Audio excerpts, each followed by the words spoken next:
యేసుక్రీస్తు శిలువలో పలికిన 7 మాటల్లో 6 మాటలు చెప్పడానికి నాకు అవకాశం ఇచ్చినందుకై మీకే స్తోత్రం తండ్రి. నన్ను ఎన్నుకున్నందుకై మీకే వందనాలు తండ్రి.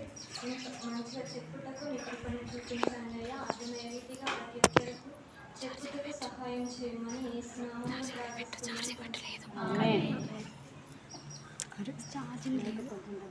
మనం ఇంతవరకు యేసుక్రీస్తు వారు సిలువలో పలికిన 5 మాటలు విన్నాం కదా. అలాగే యేసుక్రీస్తు వారు సిలువలో పలికిన 6 మాటని ధ్యానించుకుందాం. యేసుక్రీస్తు వారు సిలువలో 5 మాటలు అతి పెద్ద మాటలాగా ఆయన పలికారు. యేసుక్రీస్తు వారు సిలువలో 6 మాట 7 మాట చిన్న మాటగా చూడవచ్చు. ఎందుకంటే ఆయన 6 మాట పలికినెంబడే 7 మాట పలికి తన ప్రాణాన్ని విడిచాడని మనం చూడవచ్చు. యేసుక్రీస్తు వారు పలికిన 6 మాటలు ధ్యానించుకుందాం. యోహాను సువార్త 19వ అధ్యాయం 30వ వచనం. ఆయన చిలక పుచ్చుకొని సమాప్తమైనదని చెప్పి తల వంచి ఆత్మను అప్పగించు. యేసుక్రీస్తు వారు సమాప్తం అనే మాట పలుకుతున్నాడు కదా. మరి ఏమి సమాప్తమైనదని పలికాడు? యేసుక్రీస్తు వారు తన జీవితం సమాప్తమైనదని పలికాడా, లేకపోతే పని ఈ లోకంలో ముగించబడిందని ఆయన సమాప్తం అనే మాట పలుకుతున్నాడు? తండ్రి చెప్పిన పని సమాప్తం. యేసుక్రీస్తు వారు తన జీవితం సమాప్తమైనదని పలకలేదు, కానీ ఈ లోకంలో ఏ కార్యార్థమై పంపబడ్డాడో ఆ పని ఈ లోకంలో ముగించబడిందని ఆయన సమాప్తం అనే మాట పలుకుతున్నాడు. యేసుక్రీస్తు వారు సిలువలో ఈ మాట పలుకుతున్నప్పుడు ఆయన నోటి నుంచి ఈ మాట వచ్చింది కాబట్టి మనకు 3 రకాలుగా ఈ మాట వినబడుతుంది.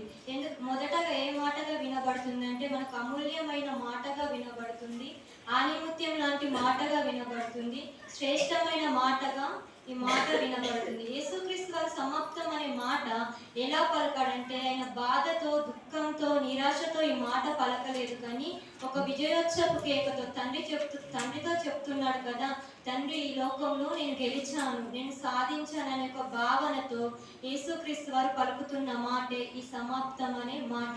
యేసుక్రీస్తు వారి మాట పలికినప్పుడు తన జీవితంలో 2 విషయాలు ముగించబడ్డాయి. మొదటిగా చూసినట్లయితే యేసుక్రీస్తు వారి లోకానికి ఏ కార్యార్థమై పంపబడ్డాడో ఆ పని ఈ సమాప్తం అనే మాటల్లో ముగించబడింది. సెకండ్ పాయింట్ ఏంటంటే యేసుక్రీస్తు వారి లోకంలో పడిన బాధలు ముగించబడ్డాయి. ఒక్క మాటలో చెప్పాలంటే ఆయన పడిన బాధ కావచ్చు, ఆయన పడిన నిందలు కావచ్చు, ఆయన పడిన హింసలు కావచ్చు, శ్రమలు కావచ్చు, ప్రతిదీ ఈ విషయంలో ముగించబడిందని మనం చూడవచ్చు. మరి యేసుక్రీస్తు వారి సమాప్తం అనే మాట ముందు ఈ లోకానికి ఎందుకు వచ్చాడు, ఆయన ఈ మాట ఎందుకు పలకాడో మనం చూద్దాం. యేసుక్రీస్తు వారి ఈ లోకానికి రావడానికి ముఖ్య ఉద్దేశం, ముఖ్య కారణం ఏంటంటే పరలోకపు తండ్రి యేసుక్రీస్తు వారికి చెప్పిన పని నిమిత్తం ఆయన ఈ లోకానికి వచ్చాడండి. మరి యేసుక్రీస్తు వారికి పరలోకపు తండ్రి ఏమేమి పనులు చెప్పాడో మనం చూద్దాం. యేసుక్రీస్తు వారికి పరలోకపు తండ్రి చెప్పిన మొదటి పని ఏంటంటే నీవు నా చిత్తమును ఈ లోకంలో నెరవేర్చు అనే పనిని యేసుక్రీస్తు వారికి పరలోకపు తండ్రి అప్పగించాడండి. యోహాను సువార్త 6వ అధ్యాయం 38వ వచనం.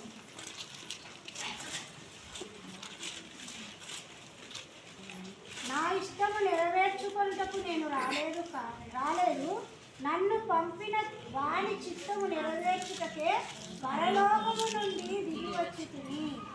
యేసుక్రీస్తు వారు తన ఇష్టమును నెరవేర్చడానికి ఈ లోకానికి ఆయన రాలేదండి. పరలోకపు తండ్రి చెప్పిన మాట కోసం ఆయన చిత్తమును ఈ లోకంలో నెరవేర్చాలని ఆయన ఈ లోకానికి వచ్చాడండి. మనం చూసినట్లయితే మార్కు సువార్త 14వ అధ్యాయం 36వ వచనం. మార్కు సువార్త 14వ అధ్యాయం 36వ వచనం.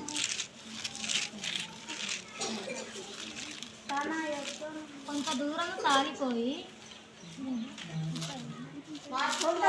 సాగిపోయి నేల మీద పడి సాధ్యమైతే ఆ గడియ తన యొద్ద నుండి తొలగిపోవాలని ప్రార్థించుచు, నాయన తండ్రి నీకు సమస్తము సాధ్యము, ఈ గిన్నె నా యొద్ద నుండి తొలగించుము, అయినను నా ఇష్ట ప్రకారము కాదు నీ చిత్త ప్రకారమే కానిమ్ము అనెను. యేసుక్రీస్తు వారు తన సొంత ఇష్టాన్ని కాదనుకొని పరలోకపు తండ్రి చిత్తాన్ని లోకంలో నెరవేర్చాలని యేసుక్రీస్తు వారి లోకానికి పంపబడ్డాడండి. తండ్రి చిత్తాన్ని యేసుక్రీస్తు వారి లోకంలో ఎలా నెరవేరుస్తున్నారంటే తండ్రి చిత్తానికి ఆయన లోబడి యేసుక్రీస్తు వారి తండ్రి చిత్తాన్ని ఈ లోకంలో నెరవేరుస్తున్నాడని యోహాను సువార్త 4:34 వచనంలో మనం చూసినట్లయితే చేయుటకు తండ్రి చిత్తము నెరవేర్చుటయే ఆయన పని తుదముట్టించుటయే నాకు ఆహారమైనదని మాట పలుకుతున్నాడండి. యేసుక్రీస్తు వారు తండ్రి చిత్తము నెరవేర్చుట ఆయన పని నెరవేర్చుటైతే ఈ లోకానికి వచ్చాడండి. తండ్రి చిత్తాన్ని యేసుక్రీస్తు వారు సంపూర్ణంగా ఈ లోకంలో లోబడి ఆయన నెరవేరుస్తున్నాడండి. లూకా సువార్త 22:42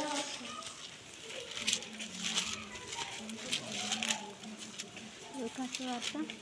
తండ్రి, ఈ గిన్నె నా యొద్ద నుండి తొలగించుటకు నీ చిత్తమైతే తొలగించుము, అయినను నా ఇష్టము కాదు నీ చిత్తమే సిద్ధించును గాక అని ప్రార్థించను.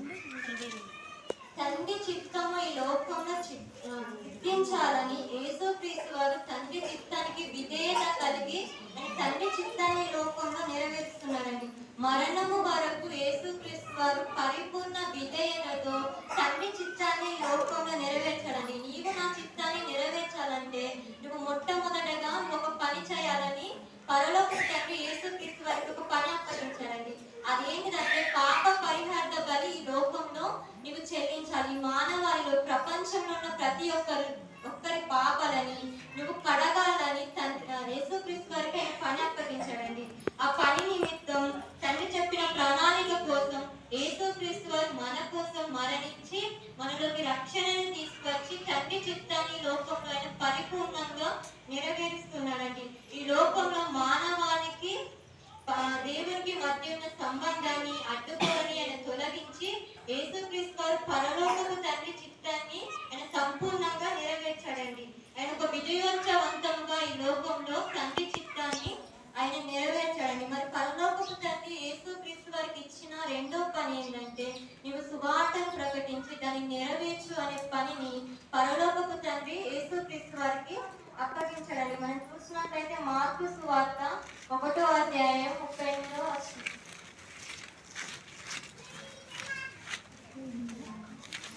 మార్కు సువార్త 1:38 ఆయన ఇతర సమీప గ్రామంలోనూ నేను ప్రకటించున్నట్లు వెళ్ళుదాము రండి, ఇందు నిమిత్తమే కదా నేను బయలుదేరి వచ్చి తినని వారితో చెప్పాను. యేసుక్రీస్తు వారు సువార్తను ప్రకటించుటకు ప్రతి గ్రామానికి ప్రతి పట్టణానికి వెళ్ళాడండి. ఆయన ఎలా ప్రకటించాడంటే ప్రజలతో తిరుగుచు, ప్రజలతో మాట్లాడుతూ, ప్రజలకు బోధిస్తూ, ప్రజలకు స్వస్థపరుస్తూ, ప్రజలకు మేలులు చేస్తూ యేసుక్రీస్తు వారు సువార్తను ప్రకటించాడని లోకంలో. యేసుక్రీస్తు వారు ఎలాంటి సువార్తను బోధించాడంటే సత్యమైన బోధను యేసుక్రీస్తు వారు ప్రజలందరికీ ఆయన ప్రకటించాడండి. యేసుక్రీస్తు వారు సువార్త ప్రకటిస్తుండగా శాస్త్రులు పరిచయులు సూటిపోటి మాటలు ఆయన ఎదిరించుకుంటూ కూడా యేసుక్రీస్తు వారు సువార్త పనిని ఈ లోకంలో నెరవేరుస్తున్నాడండి. ఎన్ని శ్రమలు వచ్చినా ఆయన సువార్త పనిని ఈ లోకంలో ఆపిండని మనము ఎక్కడ చూడలేమండి. యేసుక్రీస్తు సాతాను శోధనని ఎదిరించుకుంటూ కూడా ఈ లోకంలో ఆయన సువార్త పనిని నెరవేరుస్తున్నాడండి. ఆయన ఎందుకు సువార్తను ప్రకటిస్తున్నాడంటే ఈ లోకంలో ప్రపంచంలో ఉన్న ప్రతి ఒక్కరికి మారు మనసు కలుగుటకై, రక్షణ కలుగుటకై, తండ్రిని తెలుసుకోవాలని యేసుక్రీస్తు వారు సువార్తను ప్రకటిస్తున్నాడండి. లూకా సువార్త 2:49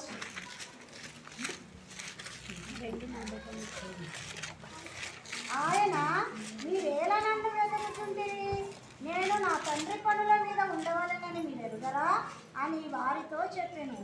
యేసుక్రీస్తు వారు 12 సంవత్సరాల నుండి తండ్రి పనుల మీద ఆయన ఉన్నాడండి.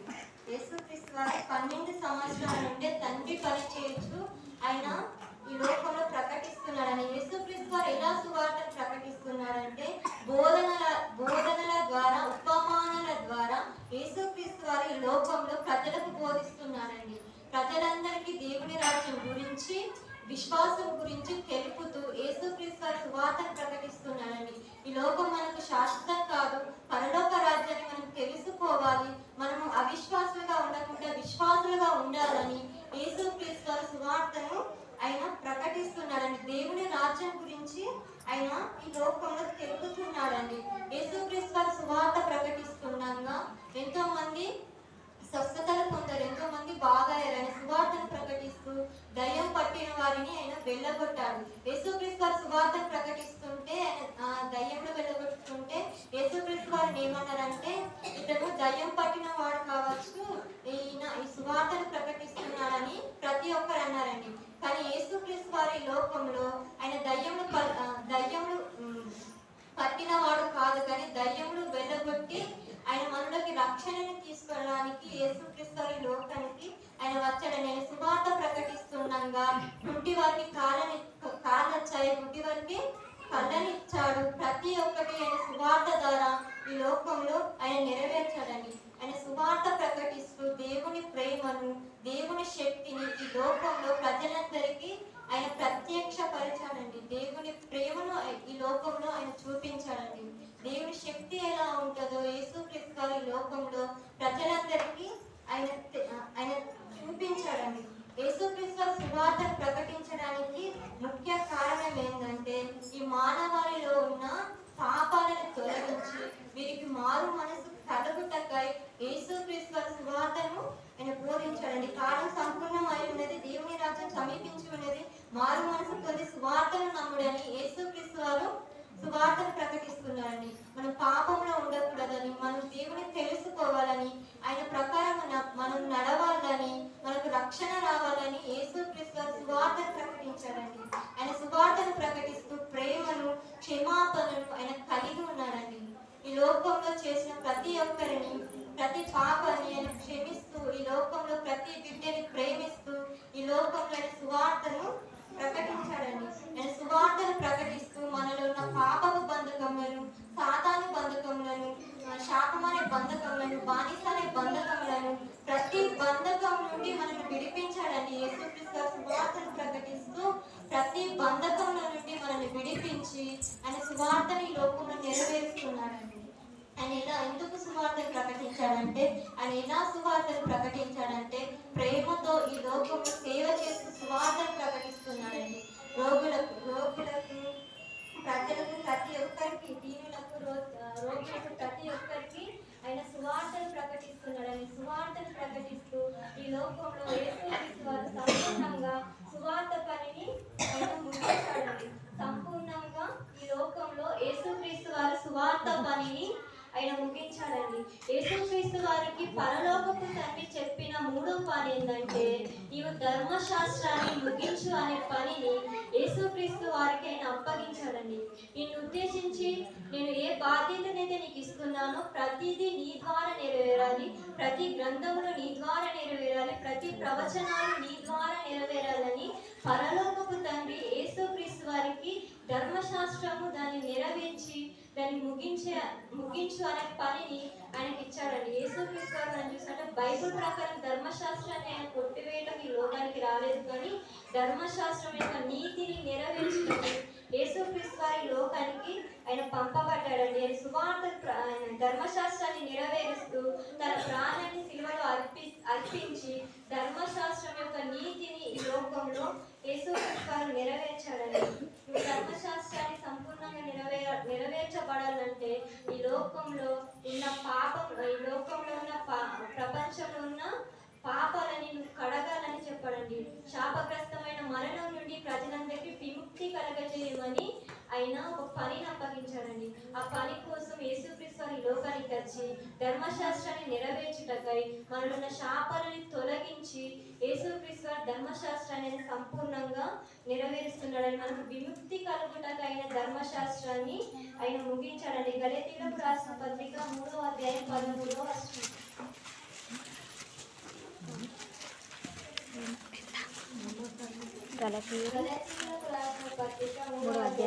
వచనం. ఆత్మను గూర్చిన వాగ్దానము విశ్వాసము వలన, అదే కదా, విశ్వాసము వలన మనకు లభించినట్లు అబ్రహాము పొందిన ఆశీర్వాదము క్రీస్తు యేసు ద్వారా అన్యజనులకు కలుగుటకై క్రీస్తు మన కోసము శాపమై మనలను ధర్మశాస్త్రము యొక్క శాపము నుండి విమోచించెను. ఇల్లును గూర్చి బ్రాను మీద వేలాడిన ప్రతి వాడును శాపగ్రస్తుడు అని రాయబడి ఉన్నది.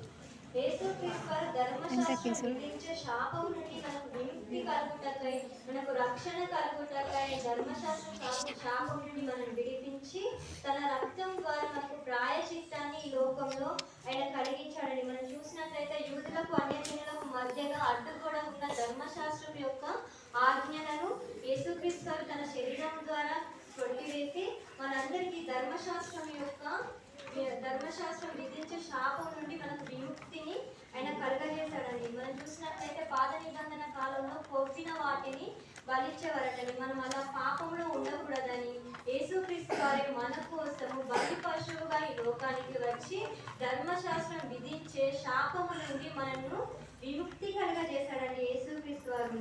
మనం చూసినట్లయితే పాపానికి మరియు మరణానికి మధ్య ఆయన శిల్వలో వేలాడి మరణం ద్వారా ఆయన జయించి ఈ లోకంలో ధర్మశాస్త్రం విధించే శాపము ద్వారా శాపము ద్వారా మనం మనం పాపంలో ఉండకూడదని తన రక్తం ద్వారా తన మరణం ద్వారా మనకు విముక్తి కలిగించి మనకు రక్షణను కలిగించి యేసుక్రీస్తు వారు ధర్మశాస్త్రాన్ని సంపూర్ణంగా ఈ లోకంలో నెరవేర్చాడండి. రోమపత్రిక 10వ అధ్యాయం 4వ వచనం.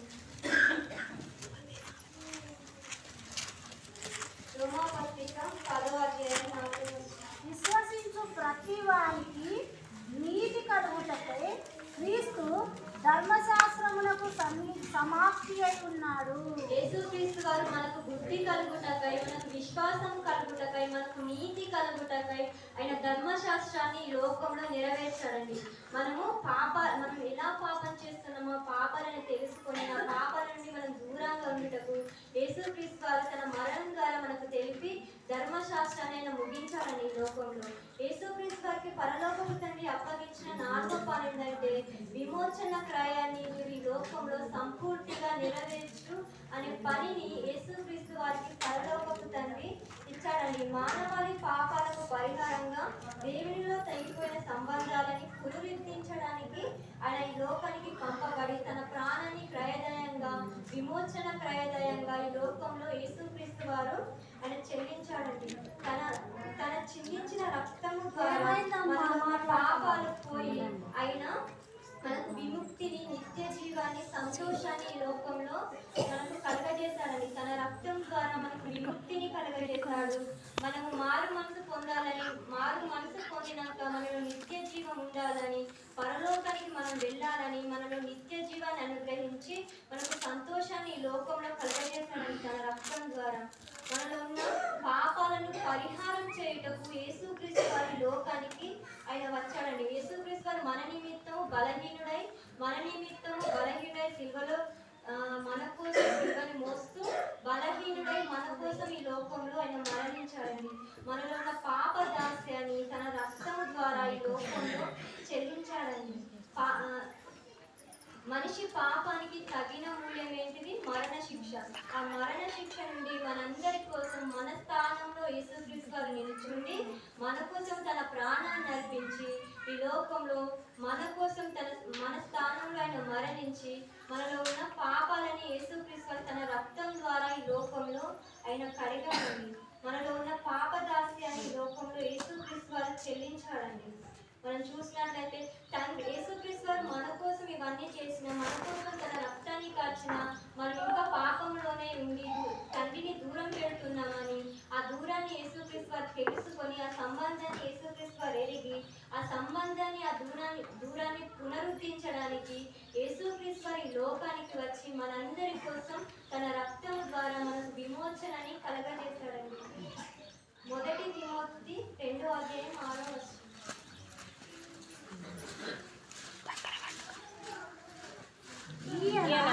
అందరి కొరకు విమోచన క్రయధనముగా తన్ను తానే సమర్పించుకొనెను. యేసుక్రీస్తు వారు మనందరి కొరకు తనను తానే సమర్పించుకున్నాడని, మనందరి కోసం మనలో ఉన్న పాపాన్ని కడుగుటకై ఆయన మనందరి కోసం తన రక్తాన్ని కార్చి మనకు విమోచన క్రయధనాన్ని యేసుక్రీస్తు వారు చెల్లించాడని మనందరి కోసం. యేసుక్రీస్తు వారు మన కోసం వచ్చి లోకంలో తన రక్తం ద్వారా మనకు విడుదల కలిగించి యేసుక్రీస్తు వారు విమోచన క్రయాన్ని ఈ లోకంలో సంపూర్తి చేశాడండి. మరి యేసుక్రీస్తు వారు ఈ పరలోకపు తండ్రి ఇచ్చిన 5వ పని ఏంటంటే ఈ ప్రతి పాపాన్ని ప్రతి దోషాన్ని నువ్వు కడుగుమని యేసుక్రీస్తు వారికి పరలోకపు తండ్రి ఇచ్చిన పనండి. ఆయన మన కోసము ఈ లోకంలో తన చెయ్యని పాపానికై తన చెయ్యని దోషానికై మన కొరకు ఆయన నలగొట్టబడ్డాడని. ఉదాహరణకు మనమే చూసినట్లయితే ఈ ప్రపంచంలో ఎవరి మీదనైనా చెయ్యని నిందేసిన చెయ్యని తప్పేసిన తప్పులు మోపిన ఆ బాధను ఆ దుఃఖము తట్టుకోలేక ఈ లోకంలో చనిపోయిన వారిని మనం ఎంతో మందిని చూస్తాం. కానీ యేసుక్రీస్తు వారి ప్రపంచం యొక్క పాపాలను తన మీద వేసుకొని ప్రతి దోషాన్ని ప్రతి పాపాన్ని యేసుక్రీస్తు వారి లోకంలో చెల్లించుటకై కడుగుటకై ఈ లోకానికి వచ్చాడండి. తన రక్తము ద్వారా మన ప్రతి పాపాన్ని యేసుక్రీస్తు వారి లోకంలో ఆయన కడిగాడండి. మన పాప భారాలనంతా తన మీద వేసుకున్నాడని. నిందారహితుడుగా ఈ లోకానికి వచ్చి నిందారహితుడుగా ఆయన మరణించాడండి. నిందారహితుడుగా ఆయన మరణించాడు. మన పుట్టక మునిపే మన కన్నులు ఈ లోకంలో తిరగబడక మునిపే యేసుక్రీస్తు వారు యెరూషలేము పట్టణంలో మన కోసము ఆయన సిలువను మోసాడండి. కొంతమంది అంటారు కదా, ఒక కట్ట సిలువనే మోయలేక మోస్తున్నాడని. ఆయన మోసే కట్ట సిలువ కన్నా ఈ లోకంలో ఆయన మోసే పాపాల బరువే ఎక్కువ అండి. ఆయన మన ప్రతి పాపాన్ని యేసుక్రీస్తు వారి లోకంలో మన ప్రతి పాపాన్ని ఆయన మోసాడండి. ఆయన ప్రతి పాపాన్ని మోస్తూ కూడా అయ్యో నేను చేయని తప్పుగా నన్ను నిందేస్తున్నారు ఆయన మాట ఆయన నోటి నుంచి మనం వినలేదండి.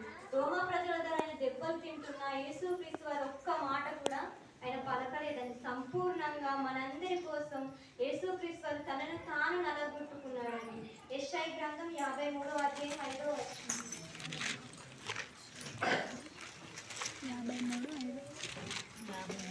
మన అతిక్రమ క్రియలను బట్టి ఆయన గాయపరచబడెను, మన దోషములను బట్టి నలుగగొట్టబడెను.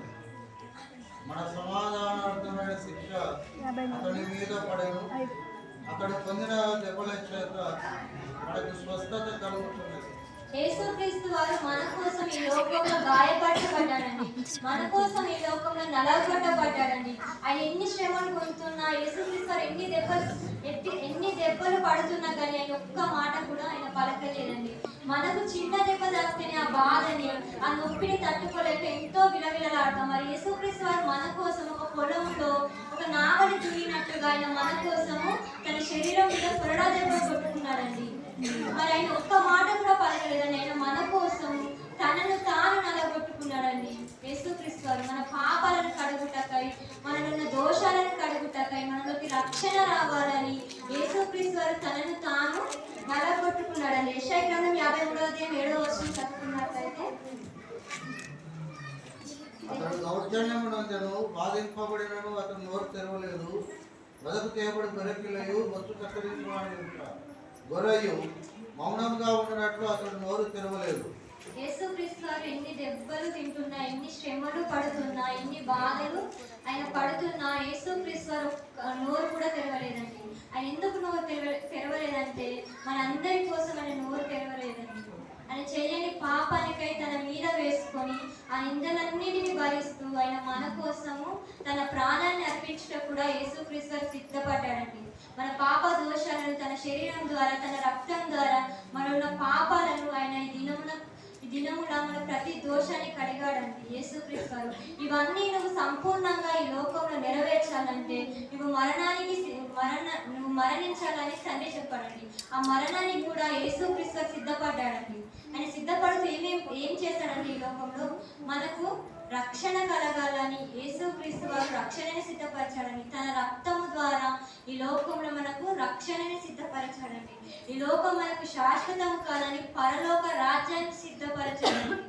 ఈ లోకంలో ఉన్న వేటి ద్వారా మనకు సంతోషం సమాధానం కలగదని దేవుని సన్నిధే మనకు సంతోషాన్ని సమాధానాన్ని కలగజేస్తాడని ఈ లోకంలో మనకు సంతోషాన్ని సమాధానాన్ని సిద్ధపరిచి తన ప్రాణాన్ని అర్పించుటకు యేసుక్రీస్తు వారు సిద్ధపడ్డాడండి.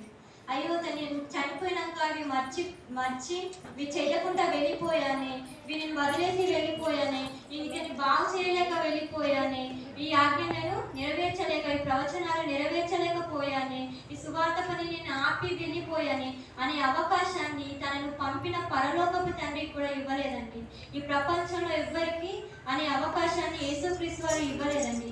యేసుక్రీస్తు వారు పరలోకపు తండ్రి చెప్పిన పనిని ఈ లోకంలో సంపూర్ణంగా నెరవేర్చాడండి. మరి యేసుక్రీస్తు వారు మనందరి కోసము తన పనిని సంపూర్ణంగా నెరవేర్చాడు కదా. మనందరి కోసం మన ప్రతి పాపాన్ని కడిగి మనలోకి రక్షణను తీసుకొచ్చాడు కదా. మరి ఈ లోకంలో మనం ఎలా జీవిస్తున్నాం, మనం ఎలా బ్రతుకుతున్నాం? సూర్యుని పుట్టుకకు ఒక కారణం ఉన్నప్పుడు, చంద్రుని పుట్టుకకు ఒక కారణం ఉన్నప్పుడు, యేసుక్రీస్తు వారి లోకానికి రావడానికి ఒక కారణం ఉన్నప్పుడు, మనిషి పుట్టుక వెనుక, మనిషి బ్రతుకు వెనుక ఒక ప్రత్యేకత అనేది ఉంటుంది కదండి. మనని యేసుక్రీస్తు వారు నువ్వు వ్యర్థంగా బ్రతుకు, నీ ఇష్టానుసారంగా బ్రతుకు, నువ్వు పనికి మాలినంగా బ్రతుకని మనని పుట్టించాడా? యేసుక్రీస్తు వారు మనల్ని ఎందుకు పుట్టించాడు? నేను ఎలా ఈ లోకానికి తండ్రి చెప్పిన పని కోసం ఎలా ఈ లోకానికి వచ్చానో, నీవు కూడా ఈ లోకంలో నా పని చేయాలని యేసుక్రీస్తు వారు మనందరినీ పుట్టించాడండి. తన పని చేయాలని, మనం మారు మనసు పొందాలని, మనలోకి రక్షణ రావాలని, మన పాపాలు తెలుసుకోవాలని తనను తాను నలగొట్టుకున్నాడండి. తన రక్తాన్ని కార్చాడండి, తన శరీరాన్ని నలగొట్టుకున్నాడండి. మరి మనం ఎలా జీవిస్తున్నాం? పౌలు గారు చెప్పినట్టుగా జీవిస్తున్నామా? ఫిలిప్పీలకు రాసిన పత్రిక 2వ అధ్యాయం 20వ వచనం. అందరూ తమ సొంత కార్యములను చూసుకొనుతున్నారు కానీ యేసుక్రీస్తు కార్యములను చూడరు. మనందరం ఎలా ఉంటున్నామాట? ఈ లోకంలో మన కార్యములని మనమే చూసుకుంటున్నామట, కానీ యేసుక్రీస్తు వారి కార్యములను చూడమాట. మరి పౌలు గారు చెప్పింది నిజమే కదా. మనం అలానే జీవిస్తున్నాం ఈ లోకంలో. తండ్రి పని ఉన్నదంటే ఎవరి పని వాళ్ళే చూసుకుంటారులే, ఎవరి పాటు వారే పడతారులే. మనం పోకుంటే ఏమవుతుంది, మనం వెళ్ళకుంటే ఏమవుతుంది, మనం వినకుంటే ఏమవుతుంది అని అనేలాగానే మనం జీవిస్తున్నాం. మన సొంత కార్యాల కోసమే, మన సొంత పనుల కోసమే ఈ లోకంలో మనం జీవిస్తున్నాం. మనం అలా జీవించడానికి యేసుక్రీస్తు వారు మన కోసం నలగొట్టబడ్డారు. అలా బ్రతకడానికి, మన ఇష్టానుసారంగా బ్రతకడానికి యేసుక్రీస్తు వారు మన కోసం తన రక్తాన్ని కార్చారా? మనం ఎలా బ్రతకడానికి ఆయన నలగొట్టుకున్నారంటే, మనం ఎలా యేసుక్రీస్తు వారి లాగా సాక్ష్యాన్ని పొందుకోవాలని మనం ఎలా పుట్టించాడంటే, యేసుక్రీస్తు వారు ఈ లోకానికి ఏ కార్యార్థంలో పంపబడి తండ్రి చెప్పిన మాట కోసం సమాప్తం అనే మాట ఎలా పలికాడో, మనం కూడా చనిపోయే ముందు మనం కూడా తండ్రి నువ్వు చెప్పిన పనిని నేను నమ్మి మారు మనసు పొంది నీ పనిలోనే ఉన్నానయ్యా, నేను అర్థం చేసుకున్న నాటి నుంచి నేటి వరకు నీకోసమే బ్రతకానయ్యా, నీలోనే సమయం బ్రతకానయ్యా, నేను అర్థం చేసుకుని నీకోసమే బ్రతకానయ్యా, నీకోసమే ఖర్చు అయ్యాను తండ్రి, నీకోసమే ఖర్చు పెట్టాను తండ్రి, నీకోసమే కష్టపడ్డాను తండ్రి అని చెప్పుకునే సాక్ష్యం పొందుకోవాలని యేసుక్రీస్తు వారు మనల్ని పుట్టించాడండి. మనం చనిపోయే క్షణంలో కూడా తండ్రి నీ పనిని నేను ఈ లోకంలో సమాప్తం చేశాను తండ్రి, నన్ను పుట్టించడానికి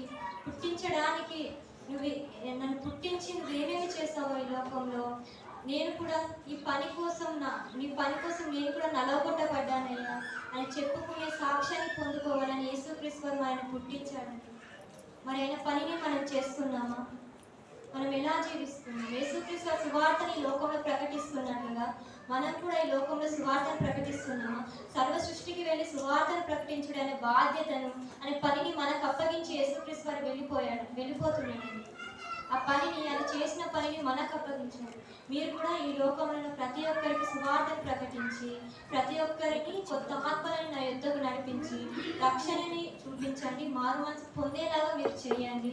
ఈ లోక పాపాలకి దూరంగా ఉండి నన్ను నమ్ముకునేలాగా మీరు చేయండి అనే బాధ్యతను, అనే పనిని మనకి ఇచ్చిపోతున్నాడండి. మరి ఆయన పనిని మనం చేస్తున్నామా? మోషకు ఐగుప్తులో ఉన్న ప్రజలని విడిపించే పనిని మోషకు ఎలా ఇచ్చాడో, ఈ లోకంలో సువార్తను ప్రకటించే అనే పనిని యేసుక్రీస్తు వారు మనకు అప్పగించి వెళ్ళిపోతున్నాడు. ఆయన పనిని మనం చేస్తున్నామా? ఆకాశ పక్షులను చూడుడి, అవి విత్తవు అయిపోయావు, కానీ వాటికంటే బహుశ్రేష్ఠులమని యేసుక్రీస్తు వారు తెలివిచ్చాడు కదా. మరి వాటికంటే మనం బహుశ్రేష్ఠులమై ఉండి తండ్రి పనిని ఈ లోకంలో నెరవేరుస్తున్నామా? మనం ఎలా జీవిస్తున్నాం? మన సొంత కార్యములు, మన సొంత పనుల కోసమే తండ్రిని దూరం పెడుతున్నాము. మన ఇష్టానుసారంగా ఈ లోకంలో బ్రతుకుతే మన ఆత్మీయ జీవితానికి, మన క్రైస్తవ జీవితానికి ఎంత మాత్రం క్రమం లేనట్టండి, ఎంత మాత్రాన అర్థం లేనట్టండి. మనం అలా బ్రతికించడానికి తనను తాను నలగొట్టుకొని యేసుక్రీస్తు మనం మారాలని, ఈ లోకంలో ప్రజలందరికీ సువార్తను చాటాలని యేసుక్రీస్తు మనం పుట్టించి ఆయన మన కోసం ఈ దినమున యేసుక్రీస్తు వారు తన ప్రాణాన్ని అర్పిస్తున్నానండి. మనం ఎలా జీవిస్తున్నాం? మనం దేవుని స్వీకరించేలాగా జీవిస్తున్నామా? తృణీకరించేలాగా మనం బ్రతుకుతున్నామా? ఇప్పటికైనా మనం తండ్రిని తెలుసుకుని ఆయన పనుల్లో మనం ముందు ఉండాలని నేను హెచ్చరించుకుంటూ మిమ్మల్ని హెచ్చరించుకోవాలని కోరుకుంటూ ఈ మాటని ముగిస్తున్నాను.